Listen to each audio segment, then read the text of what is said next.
వాతావరణానికి అందరికి కూడా బ్లడ్ సర్కిల్ తక్కువ అని చెప్తున్నారు ఫ్రెండ్స్. పండ్లు కొందామంటే అందరి ఆకాశం అయిపోయింది. ఇక ఇంట్లో ఉన్న దాంట్లోతోనే సింపుల్గా చాలా హెల్తీగా చేసుకొని తింటే ఏ ఇబ్బంది ఉండదు. మనతో పాటు మన ఫ్యామిలీ కూడా చక్కగా తినొచ్చు.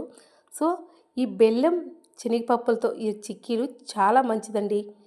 అందుకని చెప్పి ఇంట్లోనే నేను ఓన్లీగా చేస్తున్నాను. ఎంత బాగుంటాయో తెలుసా ఫ్రెండ్స్. అలాగే మా అమ్మకు కొంచెం షుగర్ లెవెల్ కాబట్టి నేను స్వీట్ తక్కువ యాడ్ చేశాను. మీకు ఇంకా స్వీట్ ఉండాలనుకుంటే ఇంకొక అరకప్పు స్వీట్ పెంచుకున్నారంటే చాలా ఎమ్మీగా టేస్టీగా ఉంటాయి. నేను నల్లగా ఉండే బెల్లమే తీసుకున్నానండి. ఈ చిక్కీలకు అదే టేస్ట్ ఉంటుంది. పర్ఫెక్ట్ అయిన మెథడ్లో కరెక్ట్గా చేసామంటే మనం అచ్చం షాప్లో కొనుక్కున్నట్టే ఉంటాయి ఫ్రెండ్స్. చాలా టేస్ట్ ఉంటాయి. మీరు కూడా ట్రై చేయండి. అయితే లేట్ ఎందుకు, ఎలా చేయాలో చూద్దాం. మేమైతే ఒక్కసారి షాప్లో బస్తాలు లెక్క వేయించుకుంటామండి శనక్కాయ పప్పులు. షాప్ కాబట్టి మాకు అవసరం పడతాయి. మీ ఏరియాలో ఎంత కాస్ట్ ఉన్నాయో కామెంట్ చేయండి. మాకు బయట అయితే 130 అమ్ముతున్నారండి. నేను వేయించుకున్న బస్తాల దగ్గర అయితే కేవలం 105 రూపాయలతో వేస్తున్నారు.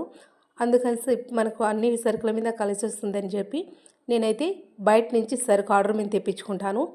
శనక్కాయ పప్పులు తీసుకొని మంచిగా చిన్న మంట మీద లో ఫ్లేమ్లో బాగా వేపేసుకొని పక్కన పెట్టేసుకోవాలండి. ఏ కప్పుతో అయితే శనక్కాయ పప్పులు తీసుకున్నానో సేమ్ కప్పుతో బెల్లం తీసుకున్నానండి.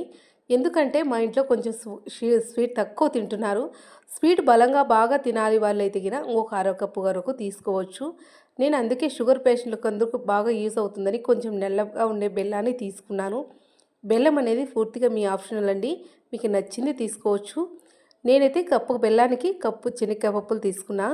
మీరు కొంచెం స్వీట్ ఎక్కువ తినే వాళ్ళైతే ఇంకొక అరకప్పు యాడ్ చేసుకోవచ్చు. మధ్యలో బెల్లమంతా కరిగాక ఇలా కంటెస్ట్ని చూసుకుంటూ ఉండాలండి. ఎందుకంటే లేట్ అయితే మరీ ముదురుపాకం అయిపోయిందంటే తినలేము. ఇంట్లో పిల్లలందరూ తినాలనుకున్న పర్ఫెక్ట్ కంటెంట్లో ఉంటేనే ఈ టేస్ట్ బాగుంటాయి. మన పప్పు ముందే వేయించి పెట్టుకున్న పప్పుని బాగా పొట్టంతా తీసుకొని రెడీగా పెట్టేసుకోవాలి మన దగ్గరనే. పాకం రాగానే యాడ్ చేసుకోవాలి ఫ్రెండ్స్. మధ్యలో చెక్ చేసుకుంటూ రావాలి. కరెక్ట్ పాకం రాగానే మీకు నేను అప్డేట్ ఇస్తాను ఫ్రెండ్స్. అలాంటప్పుడు యాడ్ చేసుకున్నామంటే చిక్కీలు అనేటివి గట్టిగా రాకోకుండా అలాగే తునిగిపోకుండా పర్ఫెక్ట్గా వస్తాయి. ఆరోగ్యానికి చాలా బలం ఫ్రెండ్స్. చాలామంది బయట తెప్పించుకుంటూ ఉంటారు. మనం పాకం బాగా మరిగి వేయాలనుకునేటప్పుడు ఒక్క చిట్టికడంతా సాల్ట్ యాడ్ చేస్తే మరీ స్వీట్లో పులుపు తెలియకోకుండా ఉంటుందండి. నల్ల బెల్లం కదా కొంచెం పుల్లగా ఉంటుందని చెప్పి చిటికెడు బెల్లాన్ని అయితే యాడ్ చేశాను.